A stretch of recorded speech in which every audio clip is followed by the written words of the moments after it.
재판받고 있고. 정 비대위원장은 이태원 참사 야당 특위 위원들의 이상민 행안부 장관 파면 요구에 대해선 이 장관이 지금 정치적인 도마 위에 다시 오를 이유가 있느냐고 반문했고, 유가족들의 진상조사기구 구성 요구에 대해서도 유족들은 굉장히 흥분된 상태로 100% 수용하는 것이 최선의 길인지 고민해봐야 할 문제라며 유보적인 입장을 밝혔습니다. KBS 뉴스 강병수입니다. 지금까지 KBS 뉴스광장을 1TV와 동시에 들으셨습니다. 지금 시각 6시 15분입니다. KBS. KBS 라디오.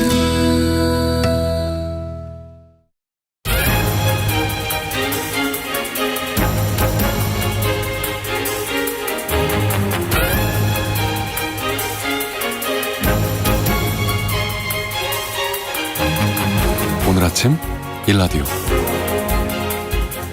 혼자서 식사를 하는 이른바 혼밥족. 저도 시간이 빠듯할 때 종종 혼밥을 하는 경우가 있는데요. 그런데 매일 혼밥을 해야 하는 어르신들, 앞으로 가끔씩이라도 누군가와 함께 식사하는 시간을 좀 늘려보셔야겠습니다. 최근 한 조사에 따르면요, 일상적으로 혼자 식사를 하는 어르신들, 그렇지 않은 경우에 비해서 노쇠 속도가 더 빠르게 진행되는 것으로 나타났다고 합니다. 어르신들이 장기간 혼밥을 하게 되면 아무래도 영양 불균형이나 사회적 고립감 등이 높아질 수 있다고 보는 겁니다. 사실 누군가와 한 끼 식사를 한다는 것, 그저 밥을 같이 먹는 것을 넘어서 정서적인 교류가 되는 거죠. 요즘 1인 가구가 급증하는 시대인데요. 꼭 가족이 아니어도 친구든 동료든 함께 도란도란 이야기 나누면서 식사한다면 그것만으로도 건강한 한 끼가 될 것 같습니다. 1월 18일 수요일, 오늘 아침 일라디오 출발합니다. 안녕하세요. 아나운서 강승호입니다.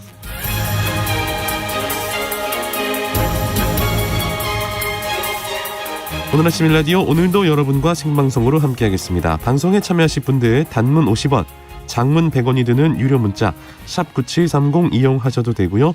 유튜브에 KBS 일라디오 공식 채널 검색하고 들어오시면 채팅창에 참여하실 수 있습니다. 콩 어플리케이션에서도 일라디오를 보이는 라디오로 함께 하실 수 있습니다. 유익한 정보와 살아있는 이야기가 있습니다. KBS 오늘 아침 일라디오. 해외 소식 만나보겠습니다. 조윤주 외신캐스터 함께합니다. 안녕하세요. 네, 안녕하세요. 남미 지역에서 가뭄으로 작물 수확이 줄어서 국제 곡물 가격이 상승할 수 있다라는 우려가 나왔군요. 네, 그렇습니다. 지금 남미 주요 국가들이 한여름에 아주 극심한 가뭄에 시달리고 있습니다. 강수량 부족이 옥수수, 콩 등의 작물 수확 감소로 이어지면서 이 곡물 가격 상승을 부채질할 수 있다라는 전망도 나오고 있는데요. 네. 남미 남부 가뭄 정보 시스템에 따르면 아르헨티나 중부, 북부 지역, 그리고 칠레 중부, 우루과이는 전역이고요. 브라질, 볼리비아 이런 곳이 지금 심각한 가뭄을 겪고 있다고 합니다. 특히 아르헨티나, 볼리비아 등지는 이 극도의 건조한 상태를 의미하는 비정상 가뭄 상태라고 하는데요. 이 지역의 강우량이 지금 60일 넘게 따져보더라도 3mm 넘지 못하고 있습니다. 네. 이 시스템 자료를 보면 라니냐 현상이 지속되면서 남미 지역에 전례 없는 건조한 날씨가 계속되고 있다면서 심각한 상황을 완화하기 위해서 국가적인 조치 그리고 좀 학계 간의 정보 교류가 필요하다 이렇게 설명했습니다. 라니냐는 적도 동태평양 해수면 온도가 평년보다 낮은 현상을 말하는 건데, 라니냐가 발생하면은 인도네시아, 서태평양 지역은 장마가 발생하고요. 반면에 북미 북부는 강추위, 남미 지역은 심각한 가뭄이 발생한다고 합니다. 아니 이거 60일 동안 3mm면 2달 동안 비가 아예 안 왔다고 봐야겠네요. 네, 맞습니다. 이 아르헨티나 경우에는 전체 국토의 절반 정도가 가뭄 영향권에 들어가 있고요. 그래서 아르헨티나 경제부가 이제 이것 때문에 2022년, 2023년 밀 수확량이 지난 수확 시기에 비해서 절반에 불과할 것으로 추정을 하고 있습니다. 네. 밀뿐만 아니라 대두, 옥수수, 해바라기씨 등 이런 작물들도 역시 작황이 좋지 않을 것으로 보입니다. 그리고 부에노스아이레스 곡물거래소의 최신 보고서를 보면 대두 수확 규모가 애초 예상보다 11.7%포인트, 옥수수는 7.7%포인트 각각 낮아진 것으로 파악됐습니다. 이 아르헨티나 경제부에 따르면 이런 작물들이 이제 잘 수확이 안 되면서 손실액이 발생했는데 이게 네. 한 23억 달러에서 최대 29억 달러. 우리 돈 환산하면은 2조 8,500억 원에서 거의 3조 5천억 원 정도 발생할 것으로 보고 있습니다. 네. 아르헨티나 현지 언론들은 아르헨티나의 극심한 가뭄, 브라질에서 수확 지연 때문에 대두와 옥수수 가격이 압박을 받고 있기 때문에 농산물 가격 더 오를 수도 있다 이렇게 얘기를 하고 있습니다. 다만 브라질에서는 사상 최대 대두 생산이 예상되는 만큼 급격하게 가격이 오르지는 않을 거라는 관측도 함께 나오고 있습니다. 아르헨티나 정부가 대체 수원지 개발 등 대안을 마련하고 있는데요. 소고기, 대두 유제품이 전체 수출액의 40%를 차지하는 우루과이 역시 4월 달까지 농업 비상사태를 선포하고 목초지 확보에 안간힘을 쓰고 있습니다. 네. 그 식품 재료로 널리 쓰이는 거 있죠. 파뮤. 네. 근데 이를 대체할 수 있는 기름 생산이 가능한 효모가 개발됐다고요? 그렇습니다. 이 팜유를 대체할 수 있는 기름을 생산하는 효모가 잇따라 개발되면서 열대우림 파괴를 좀 줄일 수 있을지 주목된다고 BBC가 전했습니다. 네. 미국의 바이오 스타트업인 C16 바이오 사이언시스가 최근에 효모를 이용해서 생산한 팜유 대체 기름 팜리스 그러니까 팜이 없다. 맞습니다. 네. 예, 팜리스라는 팜리스. 예, 상표명을 내놨는데요. 이런 거 보면 참 이름 잘 짓는다 생각이 듭니다. 그러네요. 네. 네. 이 회사의 공동 창업자이자 최고 경영자인 쉐라티구는요. 2013년에 싱가포르에 갔다가 인도네시아 열대 우림을 태우는 연기가 싱가포르까지 날아오면서 대기질이 나빠진 걸 보고 굉장히 충격을 받았다고 합니다. 네. 인도네시아 농민들은 팜유를 생산하는 기름 야자수 그리고 다른 작물용 식물을 심기 위해서 열대 우림을 태우고 있고요. 그러니까 계속 없애는 겁니다. 열대 우림을. 그렇군요. 그래서 이것 때문에 그 연계가 바다를 건너서 싱가포르까지 간다고 합니다. 티고는 전직 투자은행 출신가인데요. 네. 2018년 뉴욕에서 이 회사를 차렸고 마이크로소프트 공동 창업자인 빌 게이츠로부터 대규모 투자금도 받았다고 하는데요. 4년간의 제품 개발 끝에 팜리스를 내놨다고 합니다. 팜리스는 팜유와 매우 유사한 성질을 가진 기름을 만들어내는 효모로부터 만들어진다고 하는데 이 효모는 사탕수수로부터 만들어진 당류를 먹이로 삼는데 기름을 얻는데 일주일 정도 걸린다고 합니다. 이 사탕수수는 이미 경작용으로 쓰이고 있는 농지에서 재배될 수 있기 때문에 추가적으로 열대우림을 파괴하지 않는다고 합니다. 이 전통적인 기름 야자수는 팜유 수확이 가능하려면 심은 후 몇 년이나 걸리고 또 대부분 파종 후에 7년이 지나야지만 생산량의 최대 수준에 이른다고 합니다. 그 파뮤가 이제 식품 원료로 쓰이잖아요. 네. 라면 봉지에서 본 것 같은데. 맞아요. 어디에 좀 쓰이나요? 네, 뭐 초콜릿, 피자 이런 데도 많이 쓰이고요. 네. 이제 우리가 주로 먹는 과자에 많이 들어갑니다. 과자에서 본 것 네, 같아요. 네. 그리고 말씀하신 것처럼 라면을 튀길 때도 네네. 팜유 많이 씁니다. 그리고 뭐 립스틱 같은 화장품 만들 때도 그래요? 쓰이고요. 뭐 일상용품도 굉장히 다양하게 쓰이고 있습니다. 세계 자연기금에 따르면 팜유는 세계 식물성 기름 중에서 생산량 1위고요. 거의 40%를 차지하고 있습니다. 이 말씀드린 것처럼 팜유는 기름 야자수 열매로 만들어지게 되는 건데 이 기름 야자수가 적도 부근에 덥고 습한 지대에 자라기 때문에 이 기름 야자수를 키우기 위해서는 이제 열대우림을 결국 파괴해야지만 가능하게 되는 겁니다. 네. 세계 기름 야자수 재배 면적은 1970년에 330만 헥타르에서 2020년 2,870만 헥타르로 거의 8.7배가 늘어났고요. 거의 대부분 지역이 인도네시아, 말레이시아에 위치해 있습니다. 2021년 기준으로 가치를 환산하면은 세계 팜유 산업은 우리 돈으로 77조 원 규모가 되고요. 계속 늘어서 2028년 되면은 이게 93조 원까지 규모가 늘어난다고 합니다. 규모가 커진다는 건 이제 그 열대우림이 많이 파괴될 수 있다라는 맞습니다. 그런 전망이 있기 때문에 이런 상품이 나오고 있군요. 네. 그 채소의 도구로 암을 치료할 수 있다 이런 연구 결과가 나왔네요. 네, 그렇습니다. 감자, 토마토 같은 채소에 글리코 알카로이드라는 것이 들어있는데요. 네. 이것이 암을 치료하는 데 쓸 수 있다고 합니다. 글리코 알카로이드는 많은 식물, 특히 감자, 토마토 같은 가지 속에 속한 식물들에게서 많이 발견이 되는데 네. 자연 생성 화합물의 한 종류라고 합니다. 천연적으로 독성을 가지고 있기 때문에 이걸 안전한 항암제로 만들기 위한 방법을 찾아내야 되긴 하는데 어쨌든 효과는 있다고 합니다. 그래요? 폴란드 아담 미키 에비치 대학의 연구팀이 최근에 감자, 토마토 같은 채소에 들어있는 글리코 알카로이드의 잠재력을 검토한 연구 결과를 발표했는데요. 네. 연구팀이 솔라닌, 차코닌, 솔라소닌, 솔라마진, 토마틴 같은 5가지 글리코 알카이드의 초점을 맞춰서 연구를 해봤습니다. 모두가 가지과에 속하는 식용식물, 우리가 먹는 그런 야채들인데요. 네. 이 중에 식물을 먹는 동물에 대해서 방어수단으로 알칼로이드 이런 독성이 식물 안에 들어있는 것 같습니다. 하지만 이제 이거를 올바르게 쓰지 않으면 결국 독이 될 수 있는데요. 네. 그래서 과학자들이 알칼로이드를 좀 안전한 방식으로 치료 용량으로 쓸 수 있도록 하는 임상 지금 실험을 진행을 하고 있습니다. 글리코 알칼로이드는요, 암세포의 성장을 억제하고 암세포의 사멸을 촉진할 수 있다고 합니다. 연구 결과 글리코 알칼로이드가 생식체에 영향을 줄 수 있긴 한데 독성이 없고 DNA를 손상시키거나 미래의 종양을 일으킬 수 있는 위험은 현재까지는 없는 것으로 이렇게 파악됐습니다. 부작용이 좀 있음에도 불구하고 네, 암을 정복할 수 있다는 희망이 있는 건데 맞습니다. 그러면은 글리코 알칼로이드 어떤 암에 효과가 있는 걸로 지금 연구가 됩니까?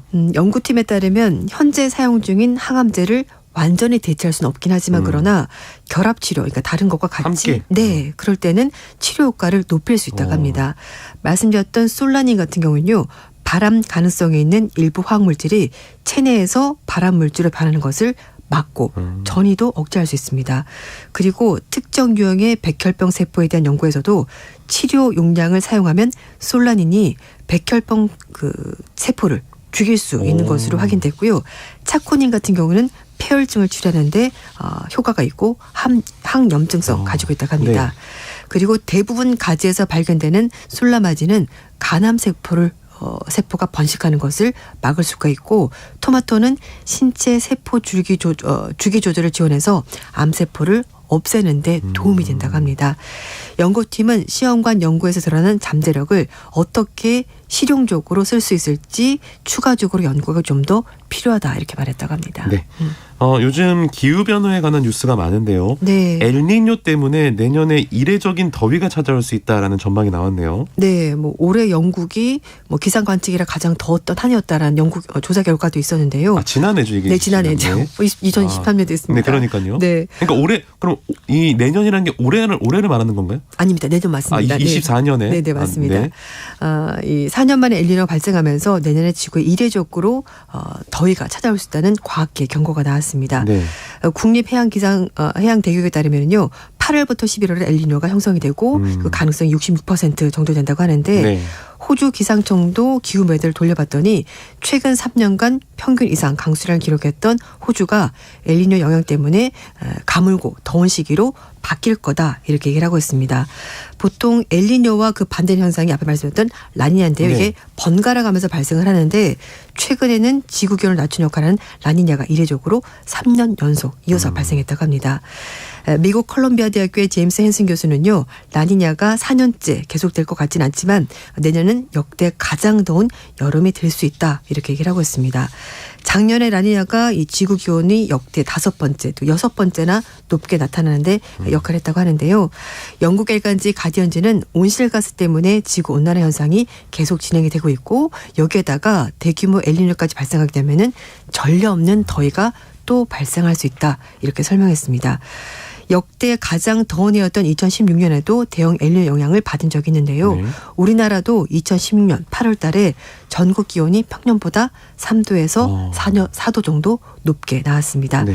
이 과학자들은 엘니뇨와 라니냐가 기후변화에 미친 영향에 관한 연구가 따로 진행되지 않았지만 이걸 좀 더 구체적으로 알기 위해서는 슈퍼컴퓨터 등 장비가 갖춰진 국제기구가 별도로 있어야지 좀 더 정확하게 알 수 있다 이렇게 얘기를 하고 있습니다. 안 더웠으면 좋겠어요. 너무 힘들어요.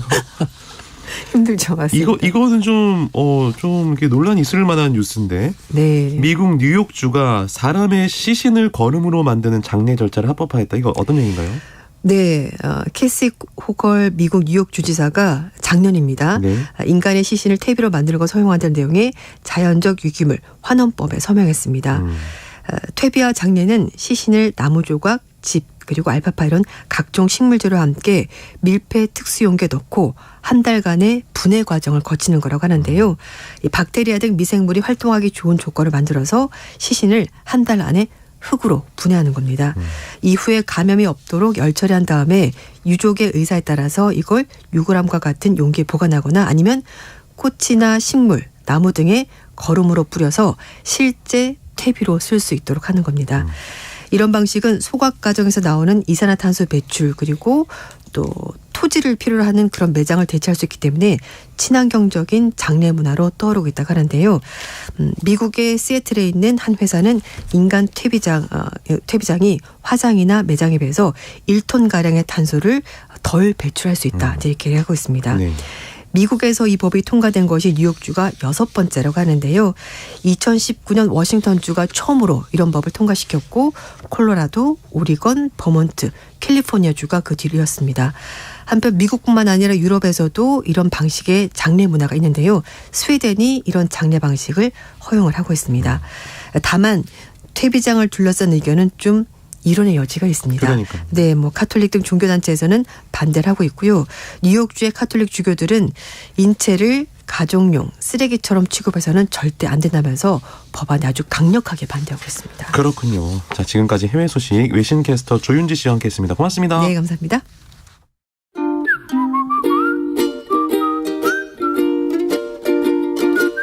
오늘 아침 1라디오 강승화 아나운서의 진행으로 듣고 계십니다.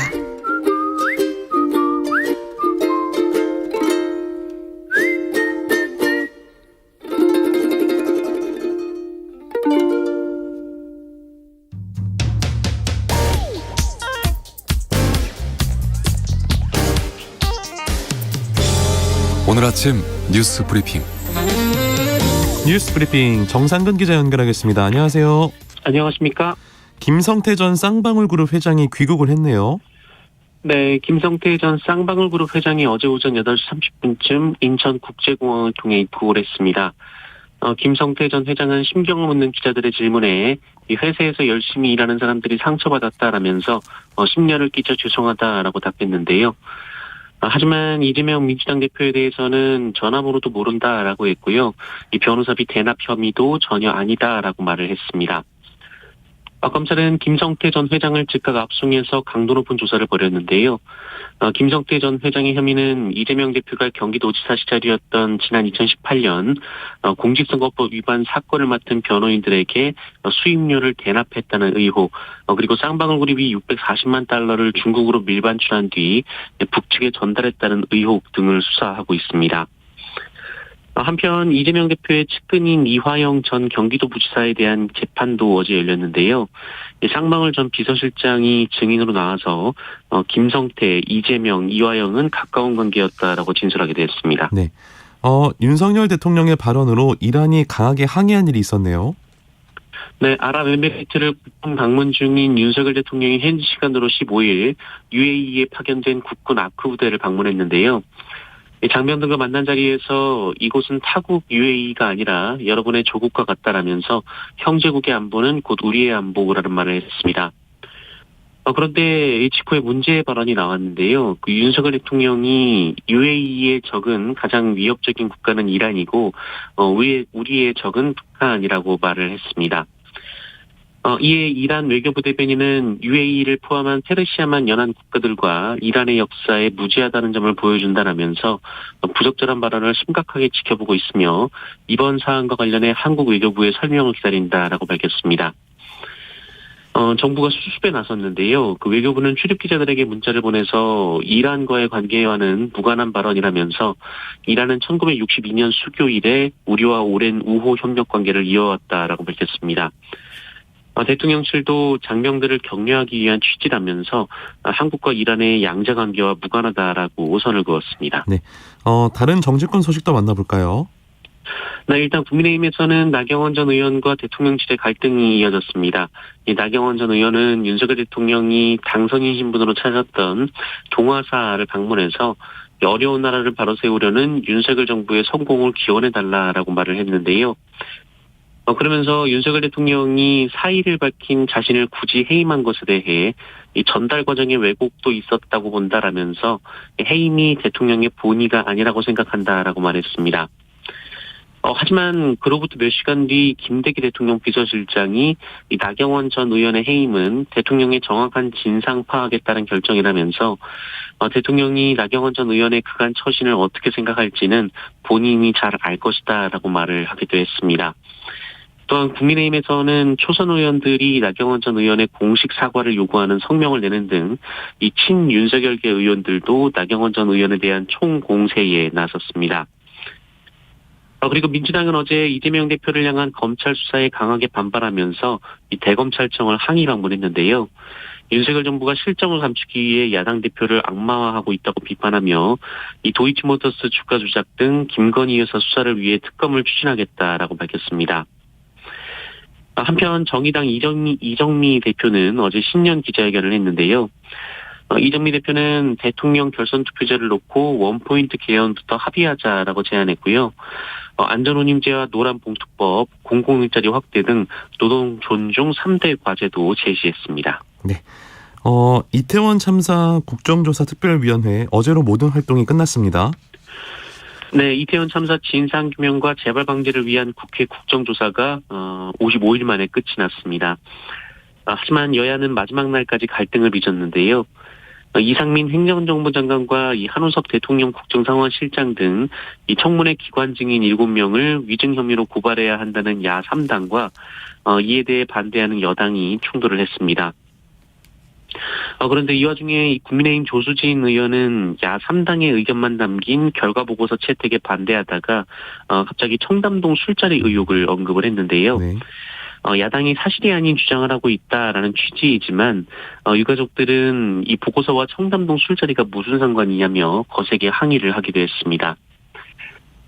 한편 1시간 정도의 공방 끝에 결국 여당 의원들이 모두 퇴장한 상태에서 윤석열 대통령의 사과와 이상민 장관 파면 등 책임자에 대한 인사조치, 또 독립적인 조사기구 설치 등을 담은 결과보고서가 채택이 됐고요. 위증 혐의 7명에 대한 고발도 야당 단독으로 의결이 됐습니다. 네. 이달 말부터 실내 마스크 착용 의무를 해제할 가능성이 높다고요? 네, 방역당국이 어제 코로나로 인한 실내 마스크 의무를 언제부터 해제할지를 놓고 자문위원회를 열었는데요. 방역당국 자문위원회는 실내 마스크 완화 시기를 오는 20일에 발표하기로 했지만 시행 날짜를 결론 내지는 않았습니다. 다만 여러 언론에서 30일 0시를 기해 해제하는 방안이 가장 유력하게 검토되고 있다라는 보도가 나왔습니다. 당국은 국내 코로나19 상황은 3주 연속 실내 마스크 완화 조건을 충족했고 사실상 엔데믹, 풍토병에 진입한 것으로 판단했습니다. 또한 중국의 확산세가 정점을 지났다고 보고 중국 변수도 낙관적으로 전망했습니다. 한편 어제 발표된 신규 확진자 수는 4만 199명이었는데요. 이 주말 검사 건수 감소 영향이 끝나면서 월요일보다 2만 6천여 명이 많았습니다만 지난주 화요일과 비교하면 1만 9천여 명이나 줄었습니다. 또 2주 전과 비교하면 절반 정도 수준이 나왔습니다. 이 재원 중인 위중증 환자는 503명이고요. 사망자는 30명이 나왔습니다. 네. 경기도 성남시의 한 백화점, 이 건물 균열에도 영업을 계속했다가 비판을 받았다고요? 네, 이 지하 2층, 지상 7층 규모인 경기도 성남의 NC백화점 2층 천장에서 그제 오전부터 균열이 발견이 됐습니다. 네. 이 석고보드 재질의 천장에 금이 가자 영업 중이던 직원들이 널빤지를 대고 지지대로 받쳐놨는데요. 1층에서는 이 유리 지지대까지 떨어져서 깨진 일이 있었습니다. 그런데 이 NC백화점은 안내 혹은 승객 대피 등 별다른 조치 없이 영업을 계속했습니다. 그제 오후부터 인터넷 커뮤니티에 여기 천장이 갈라졌다라는 글이 올라오고 이날 밤 8시 40분쯤에는 119 신고까지 접수가 됐는데도 이 백화점은 밤 9시까지 정상 영업을 했습니다. 이 논란이 거세지자 결국 국토부가 나섰는데요. 이 국토부의 지시에 따라 성남시가 어제 새벽 4시 이 건물 사용 제한을 통보했고 백화점은 그제야 영업을 중단했습니다. 일단 성남시와 소방당국의 1차 안전점검 결과 이 석고 재질의 천장이 노후화돼 주저앉으면서 균열이 생겼고 이 콘크리트 구조의 문제는 발견되지 않은 것으로 전해졌는데요. 이 백화점 측은 별도의 정밀 안전진단을 실시해서 그 결과에 따른 보강 조치를 한 뒤 영업 재개 여부를 결정할 계획이라고 밝혔습니다. 네. 인천의 한 골프장에서 격한 몸싸움이 벌어졌는데 무슨 일인가요? 네, 이 골프장 운영권을 놓고 오랜 법정 공방을 이어왔던 그 인천 영종도의 골프장 스카이 72에서 어제 법원의 명도 집행이 진행이 됐습니다. 이 골프장 부지를 인천공항공사에 넘기라는 대법원의 확정 판결에도 불구하고 기존 운영사 측이 이를 거부하자 법원이 강제 집행에 나선 건데요. 이 법원은 집행관 650명을 투입해서 강제 집행에 착수를 했는데 이 골프장 안에서 식당 등을 운영하는 임차인들이 용역 500명을 고용해서 이에 맞섰습니다. 현장은 그야말로 아수라장이었다고 하는데요. 이 소화기 분말이 뿌려지고 몸싸움에 욕설과 고성이 뒤섞였습니다. 여기에 이 정강원 목사가 대표로 있는 대한민국 바로세우기 국민운동본부라는 보수단체가 합류했는데요. 이들은 신규 사업자 선정 과정에서 입찰 비리가 있었다고 주장하며 명도 집행을 방해했습니다. 이 과정에서 집회 참여자 2명이 저체온증을 호소해서 119 구급대에 의해 인근 병원으로 옮겨지기도 했고요. 이 강제 집행을 저지하다가 8명이 현행범으로 체포가 되기도 했습니다. 네. 네팔 비행기 추락 사고로 숨진 한국인으로 추정되는 2명의 시신이 카트만두로 옮겨졌다고요? 네, 이 사고 발생 이후 수색 사흘째인 어제 한국인으로 추정되는 2명의 시신이 네팔의 수도 카트만두로 옮겨졌습니다. 네팔 당국은 외국인들의 시신은 모두 국제공항이 있는 카트만두로 보낸다라는 방침인데요. 유모 씨 부자 외에 이 49구의 외국인 시신 모두 옮겨진 것으로 전해졌습니다. 이 병원에서는 공식적인 신원 확인을 위한 검사와 유족 확인 절차 등이 진행되고 있는데요. 이 대사관에서는 영사를 보내 전 과정을 지원하고 있고요. 외교부 신속 대응팀도 파견이 됐습니다. 유족들도 오늘 카트만두에 도착할 예정인 것으로 알려졌습니다.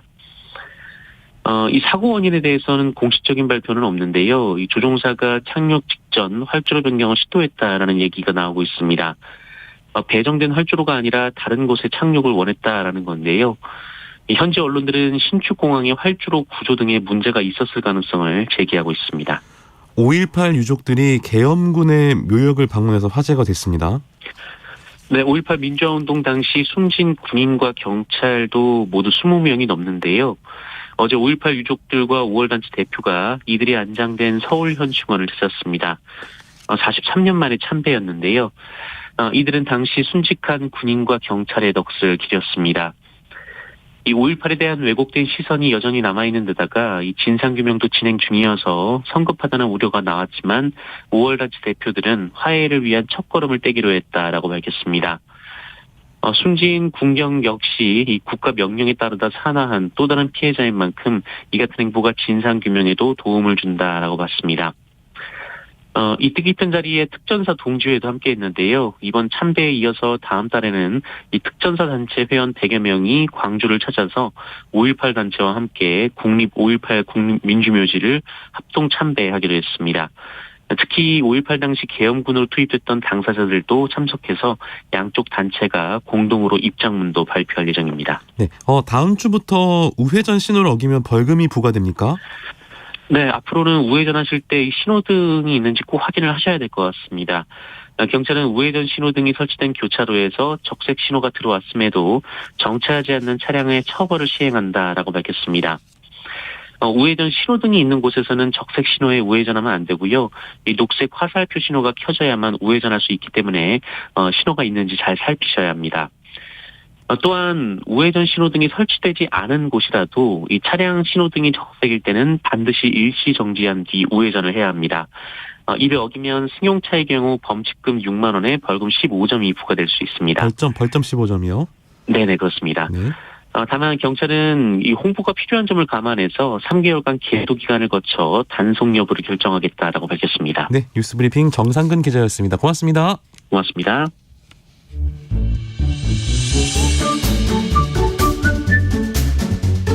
아침을 여는 기분 좋은 습관. KBS 오늘 아침 1라디오.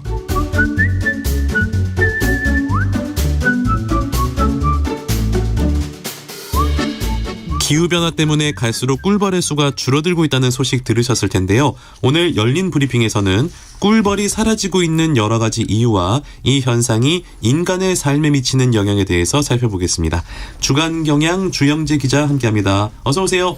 안녕하세요. 네, 오늘은 꿀벌 이야기를 준비해 주셨네요. 네, 먼저 퀴즈 하나 내볼까요? 좋습니다. 벌과 꽃 중에서 어떤 게 먼저 등장했을까요? 제 마음은 꽃이지만 오늘도 벌 얘기 아니겠습니까? 정답, 벌. 맞습니다. 벌이 꽃보다 먼저 약 1억 5천만 년 전에 생겼는데요. 우와. 그때 벌은 지금의 발벌처럼 작은 곤충을 잡아먹었다고 합니다. 모든 벌이 한때는 육식 곤충이었던 거죠. 네. 꽃에 등장한 건 약 1억 년 전인데요. 지금의 꿀벌로 진화한 건 6천만 년 전쯤이라고 합니다. 이후에 벌이 꽃가루를 여기저기 나르면서 다양한 종의 꽃식물이 등장했는데요. 꿀벌과 꽃이 핫심해서 지구를 더 아름답고 풍요롭게 만들었다고 할 수 있습니다. 인간보다 훨씬 더 오랜 세월을 지구에 살았던 게 벌이군요. 자, 그러면은 근데 요즘에 또 꿀벌이 사라지고 있다는 뉴스를 많이 들어봤거든요. 어떤 얘기입니까? 네, 외신에서 꿀벌 실종 사건을 많이 접하셨던 분들도 있을 텐데요. 네. 전 세계적으로 개체수가 크게 감소하면서 위기감이 높아지고 있습니다. 최근 몇 년 사이 국내에서도 이 문제가 심각해졌는데 지난해의 경우 특히 이슈가 됐습니다. 맞습니다. 그해 4월 농림축산식품부의 통계로만 집단 실종되거나 폐사한 꿀벌의 수가 약 78억 마리였습니다. 와. 국내 꿀벌 개체수의 16%에 달하는 양입니다. 네. 올해도 지난해 수준 이상의 피해가 예상된다고 해서 양봉업계가 굉장히 긴장하고 있습니다. 아니, 어떤 이유 때문에 벌들이 이렇게 많이 사라지고 있습니까? 먼저 살충제가 거론되고 있습니다. 살충제요? 네, 니오니코티노이드 계열의 살충제의 경우에 꿀벌의 반향 감각을 잃게 만든다고 하는데요. 꿀을 찾으러 나갔다가 집에 돌아가지 못하고 객사하는 거죠. 꿀벌의 유충이나 번데기의 발달을 지연시킨다는 연구 결과도 있습니다.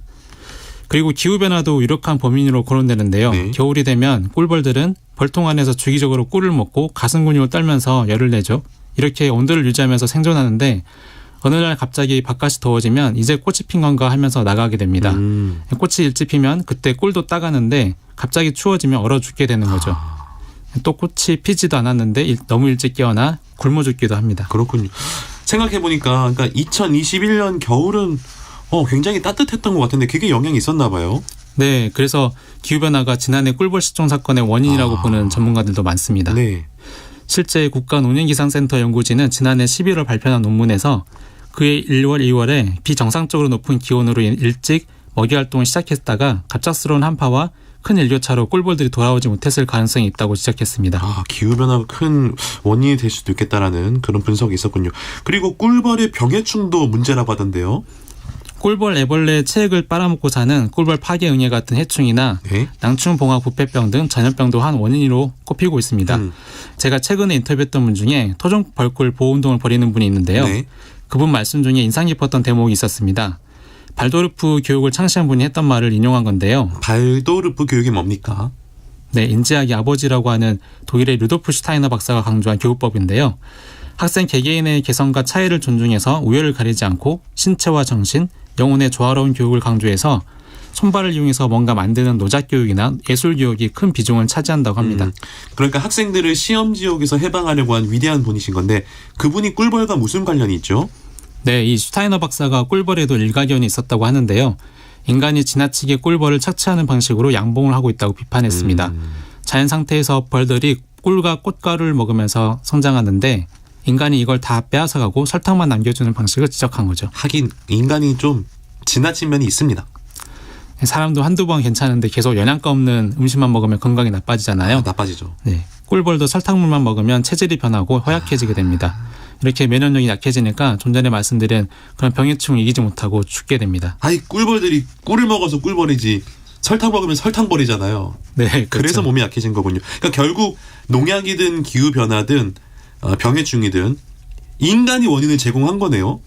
안타깝게도 인간의 책임이 크죠. 꿀벌의 영양 상태를 악화시키는 차치적인 사육 방식을 바꿔야 한다는 여론이 조금씩 나오고는 있지만 네. 아직은 소수의 목소리인 것 같습니다. 그런데 조금 전 토종 꿀벌을 보호하는 분이라고 하셨는데요. 토종 꿀벌이란 게 어떤 뜻입니까? 그 지역에 정착해 고유한 특성을 갖게 됐을 때 토종이라고 하는데요. 원래 벌은 16,000종 이상 있는데 꿀벌은 그중에서 7종밖에 안 된다고 합니다. 그리고 그중에서 우리나라에서는 사형 꿀벌과 토종 꿀벌 딱 두 종류만 양봉이 활용하고 있습니다. 토종 꿀벌은 인도와 중국을 거쳐 삼국시대 시기에 한반도에 들어와 정착한 종이라고 하는데요. 네. 사형 꿀벌은 양봉을 위해서 유럽에서 들여온 거라고 합니다. 토종 꿀벌보다 덩치가 조금 더 크고 군락을 이루는 개체수도 3만 마리 정도로 토종 꿀벌에 비해 3배 정도 많다고 합니다. 그러면은 토종 꿀벌의 특성이 있을까요? 네, 일단 덩치는 작아서 사형 꿀벌과 싸우면 지는데 장수 말벌이란 천적과 오랫동안 싸운 경험이 있어서 장수 말벌이 없는 유럽의 사형 꿀벌에 비하면 오히려 장수 말벌을 퇴치하는 데는 뛰어나다고 합니다. 근데 토종꿀벌은 남충봉화부패병에 취약한데 네. 2009년에 이 병으로 재래종 꿀벌의 90%가 폐사해서 지금 양봉업계는 대부분 새앙꿀벌을 이용하고 있습니다. 2009년에 90%가 폐사를 했다고요? 네. 참 안타까운 일이 발생했었네요. 그러면 토종벌꿀 생산자들은 어느 정도 지금 계십니까?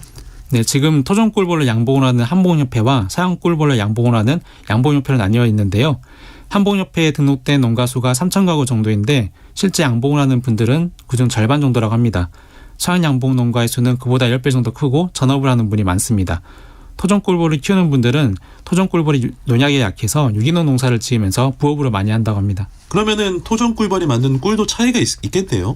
서양꿀벌은 꽃의 개화 시기에 따라 여러 차례 꿀을 따는데 네. 토종꿀벌은 1년에 설이 내린 후 딱 한 번 채미라는 게 일반적이라고 합니다. 그리고 서양꿀벌은 지역을 이동하면서 하나의 꽃꿀만 주로 채취하는데 그래서 국내에서는 딸기 농장이나 해외에서는 아몬드 농장 같은 곳에 볼통째 실어와서 수분에 이용합니다. 반면 토종벌은 자기가 사는 지역에서만 사는 특성이 있어서 토종꿀이 마치 와인처럼 지역 고유의 맛과 향을 느낄 수 있는 그런 특성이 있습니다. 그래서 미식가나 요리사 사이에서 토종꿀 선호도가 높습니다. 그렇군요. 근데 아까 90% 이상 폐사를 했다고 하셨기 때문에 토종꿀벌이 만든 꿀을 보기가 정말 귀하겠습니다. 네, 사실 꿀벌 자체가 이제 실종이 아니라 멸종이 이르는 거 아니냐 이런 걱정이 커지는 상황이니까요. 그렇군요. 그러면 꿀벌이 사라지면 어떻게 됩니까? 딸기 좋아하시나요? 딸기 없어서 못 먹죠. 딸기 가격이 오릅니다. 지금도 비싼데 더 오른다고요? 네. 왜죠? 딸기 농장에서 꿀벌이 꽃가루를 바지해야 되는데 네. 꿀벌이 집단 실종되면서 꿀벌 대여 가격이 지난해 25% 올랐습니다. 그때 이제 가격이 많이 올랐는데 네. 올해도 비슷한 피해가 나면 꿀벌 대여 가격이 오르고 결국 딸기 가격이 비싸질 수밖에 없습니다. 우린 꿀이 주는 달콤함을 떠올리는데요. 사실 꿀벌은 꿀보다 꽃가루를 옮겨 수분을 도와주는 그래서 곡식이나 과일이 열매를 맺게 도와주는 역할이 중요한데요. 네. 100대 주요 작물 중 71종의 수분을 돕는다고 합니다. 이야. 그린피스 자료에 따르면 전 세계에서 생산되는 꿀의 경제적 가치가 23조 원인데 이렇게 식량 생산에 이바지하는 가치는 373조 원이라고 합니다. 그래서 꿀벌이 사라지면 식량 위기가 올 거다 이렇게 걱정하고 있습니다. 아니 꿀벌이 사라지면 먹을 게 없는 식량 위기가 올 정도인가요? 네, 경각심을 갖게 하려는 의도일 수 있는데 네. 재미있는 일화가 있습니다. 2019년 미국 미생물 기업 시드에서 우리 식단이 얼마나 꿀벌에 의존하는지 보여주려고 식단가 협업회에 아침 식사를 선보였는데 식탁에 꽃가루 바지가 없어도 자랄 수 있는 뿌리채소만 가득했습니다. 이야, 맛있는 식사도 사라지고 영양실조에 걸릴 수도 있는 참 생각하기 싫은 미래인데 꿀벌을 살려야 인류도 살 수 있겠네요. 네, 정확한 말씀입니다. 지금까지 지구 역사를 보면 5번의 대멸종이 있었고 그때마다 생태계 최상위 종이 살아남은 적이 없었는데요. 지금 6번째 대멸종이라고 하잖아요. 그래요? 네, 지난 5번의 대멸종보다 훨씬 빠른 속도로 멸종되는 종이 늘어나고 있다고 합니다. 네. 6번째 대멸종을 인류가 무사히 넘길 수 있을까? 꿀벌의 실종을 보면서 이런 걱정이 들 수밖에 없는 때인 듯합니다. 인간이 지금 최상위종인 거잖아요. 네. 우리가 멸종을 한다 그 얘기군요. 꿀벌을 지키지 않으면 꿀벌을 지켜야 되는데 방법이 있을까요? 말씀드렸듯이 토종벌은 낭충봉화 부패병에 취약하잖아요. 네. 그래서 토종꿀벌을 보호하려고 농촌진흥청에서 2020년에 전북 부안군 위도라는 곳에 토종꿀벌을 격리해 키우는 육종장을 세웠다고 합니다. 육지와 20km 떨어진 섬이라서 조금은 안전하지 않을까 생각이 있습니다. 일종의 그 토종꿀벌 보호구역 같은 곳이네요. 네, 그리고 꿀벌이 꿀을 얻기 쉽도록 꿀벌 먹이숲을 만드는 지자체도 있습니다. 충남도에서 지난해 말에 축구장 4,700개 면적의 꿀벌 먹이숲을 조성했는데요. 네. 밀원숲 800만 그루를 심었다고 합니다. 와. 올해부터 2027년까지 2단계 밀원숲 조성 사업도 추진한다고 합니다. 개화 시기가 서로 다른 나무들로 숲을 조성하면 꿀 채취 기간을 연장해서 꿀벌 생존에 유리합니다.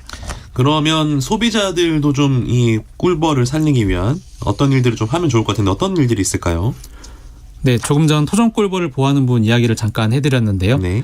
꿀벌을 사랑하는 이용자들 모아 꿀벌 연대를 조직해서 꿀벌 학교를 열고 토종꿀벌 보호 활동에 기부하거나 토종벌꿀 생산자의 벌통을 후원하는 활동을 하고 있다고 합니다. 이렇게 꿀벌이 번성할 수 있도록 소비자들의 후원과 관심이 중요합니다. 올해부터 고향사랑 기부제가 시행되면서 10만 원을 기부하면 10만 원 전액을 세액공제로 돌려받고 덤으로 지자체에서 3만 원 상당의 단례품도 받을 수 있는데요. 강원구 양구군 같은 경우에 기부금의 일부를 꽃꿀 보건 프로젝트에 사용한다고 하니까 여기에 관심을 가져도 좋을 듯합니다. 네, 오늘 말씀 감사합니다. 열린 브리핑, 오늘은 사라지고 있는 꿀벌을 지킬 수 있는 방법 함께 생각해봤습니다. 주간경향 주영재 기자와 함께했습니다. 고맙습니다. 고맙습니다.